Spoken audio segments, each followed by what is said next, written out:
Kami akan berbincang dengan anggota keluarga dari korban yang belum ditemukan. Kakak dari korban Puji Siswanto, Sujiarti, sudah bergabung lewat sambungan dalam jaringan bersama kami saat ini. Assalamualaikum, Bu Suji. Waalaikumsalam. Terima kasih sebelumnya, Bu, sudah mau berkenan berbicara untuk Kompas TV malam hari ini. Doa terbaik, semoga Pak Puji bisa dapat kabar di mana posisinya dan bisa segera ditemukan. Terakhir kali dikabarkan pencarian dilanjutkan besok ya, Bu. Terakhir kali tim SAR menjelaskan apa ke Ibu dan keluarga Pak Puji soal proses pencarian hari ini, Bu? Hari ini tadi ada info pencariannya hanya setengah hari, sekitar jam 1-an, ditunda untuk besok karena ada longsor susulan gitu.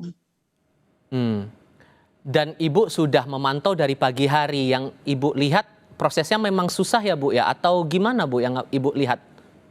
Ya, prosesnya memang susah, begitu digali turun lagi, longsorannya ke bawah, turun lagi ke bawah gitu prosesnya. Dan Oke, silakan Ibu. Kebetulan hari itu saya mengikuti di lokasi terus, saya menunggu di sana tiap hari. Dan tim SAR meminta Ibu dan keluarga menyiapkan sesuatukah selama proses pencarian ini berlangsung untuk Pak Puji, Bu? Ya, kita standby aja di lokasi, kita memantau pencariannya gitu. Soalnya kita kan dari saudara jauh, dari Blora, dari saudaranya Puji Siswanto. Kita memantau 3 hari di lokasi. Dan di sana pengamanannya ketat ya, Bu? Atau ada jarak tertentu yang mungkin Ibu dan keluarga bisa melihat proses pencariannya di sana, Bu? Ya, keamanannya cukup bagus, ketat, ada jarak untuk kita melihat ya. Ada batas polisi di sana, ada garisnya. Boleh tahu Ibu, ini Pak Puji kerja di area tambang seperti ini baru kali pertama atau sebelumnya udah pernah juga, Bu? Kalau setahu saya baru pertama, tapi dia udah hampir 3 tahun di situ.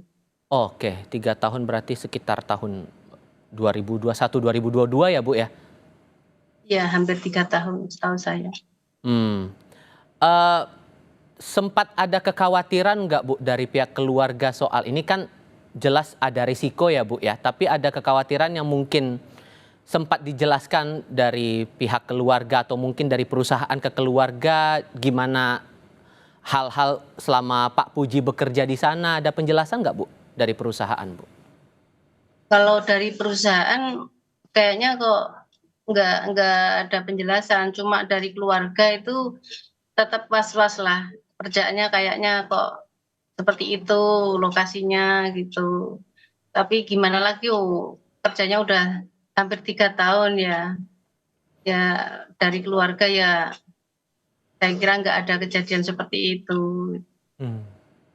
Dan sampai kejadian yang kemarin itu dari perusahaan sempat ketemu langsung ke Ibu mungkin atau keluarga besar menjelaskan detail peristiwanya, Bu?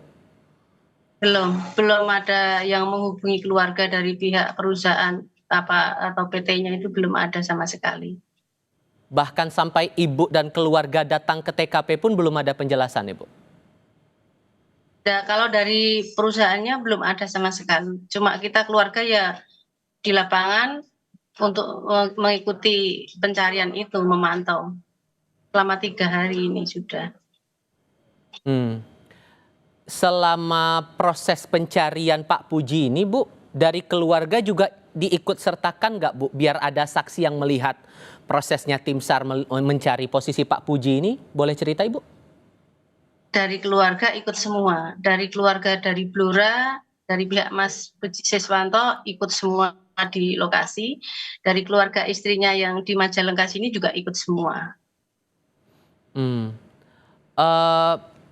Sekarang kan proses pencarian masih berjalan ya, Bu.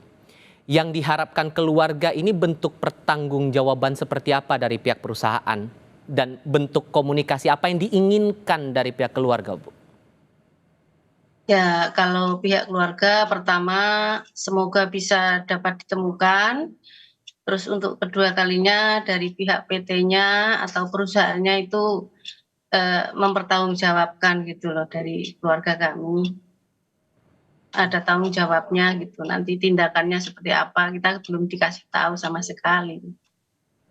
Hmm. Saya mau memastikan lagi, Bu. Sebelum kejadian, terakhir kali komunikasi dengan Pak Puji kapan dan ngobrolin apa, Bu? Ngobrolin kerjaan beliau juga atau ada hal lain? Kalau untuk komunikasi terakhir itu malam Jumat. Itu kan kalau malam sering komunikasi masalah keluarga aja, baik-baik saja, ngabarin gitu, nggak ada masalah kerjaan. Kalau masalah kerjaan dari kami keluarga, ya saya kira baik-baik saja. Jadi dia nggak ngomongin masalah kerjaan. Hmm. Secara pribadi, Bu, kalau yang Ibu lihat, setiap Pak Puji mau kerja ke area tambang itu, ada nyiapin alat khusus atau barang-barang tertentu buat memastikan diri pribadi aman lah selama bekerja itu. Ada hal khusus nggak sih, Bu, yang disiapkan oleh Pak Puji? Kalau dia mau kerja itu setiap hari biasanya posting gitu, ya pakai pengaman muka gitu aja, posting gitu, Dan itu pakai disiapkan masker. perusahaan, Bu, atau secara pribadi disiapkan semua itu? Kayaknya dari rumah bawa, kalau berangkat itu pakai masker, pakai ini leher itu bawa. Hmm, oke. Difasilitasi sesuatukah, Bu, dari tim SAR mungkin atau perusahaan selama Ibu dan keluarga menanti proses pencarian masih berjalan sampai besok setidaknya, Bu? Kayaknya kok dari keluarga saya nggak ada, ya cuma kita di tenda nungguin hasilnya gitu aja sambil ngeliatin mantau gitu pencariannya. Hmm. Satu hal lagi nih, Bu, tentu dari pihak keluarga masih menantikan kabar baik, posisi Pak Puji ada di mana. Tapi selain menunggu ini ada langkah atau upaya lain yang dilakukan keluarga demi mencari posisi dari Pak Puji ini di TKP, Bu? Ya kalau pihak keluarga bisanya cuma berdoa, ya tetap ada di lokasi, ikut memantau jalannya penggalian itu, dan supaya bisa cepat ketemu gitu aja. Hmm. Tentu doa terbaik, semoga ada kabar baik dari tim SAR agar diketahui posisi Pak Puji sampai dengan saat ini. Dan insya Allah semoga dalam keadaan yang baik dan selamat. Bu Suji, saya terima kasih sekali lagi ya, Bu, sudah mau meluangkan waktu bercerita bersama kami kali ini. Sehat selalu untuk Anda ya, Bu, sekeluarga. Assalamualaikum. Waalaikumsalam.